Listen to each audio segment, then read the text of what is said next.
ته نوم ولي کوم کور کې چې خاوند ته زنانه نوم ولي بیبي نو دې کور کې بې برکتي راځي او نه به خاوند ښځې ته نوم اخلي دې سره بچي ابو هريره رضی الله تعالی عنہ مبارک ذکر کړی دی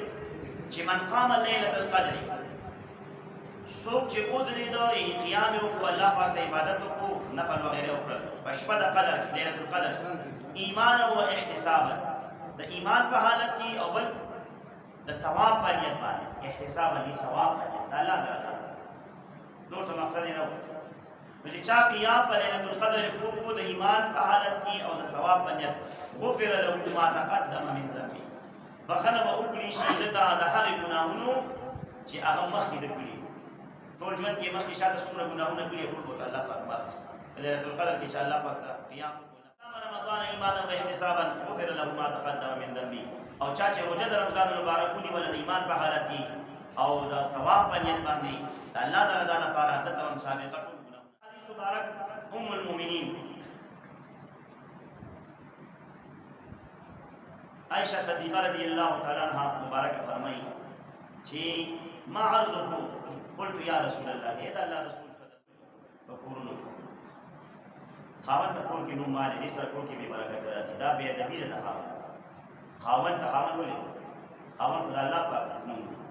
خاوند مالک نو خاوند چې الله د خپل نوم صفتی ورکړه کنه نو د دې ربيع درجه ده او کور کې نوم نه لري دا پر ام المؤمنین مبارک سفر وای عائشہ صدیقہ رضی الله تعالی رسول الله مبارک بیبی ده او ډیره ګرانه ورته ده ډیره مینه ورته رسول الله صلی الله علیه وسلم ډیره لوی عالمه بچی نو رسول الله مبارک ډیره ګرانه ولې د علم په بنیاد ده ګرانه خيار وړه خاون رسول الله صلی الله علیه وسلم مبارک جنازه قلت ما عرض یا رسول الله اذا الله رسول صلی الله علیه وسلم سورۃ مینه نو وتا اے خاون داسې وته نه وای یا محمد یا احمد داسې وته نه فرمای سو ته فرمای یا رسول الله اذا الله رسول صلی الله علیه وسلم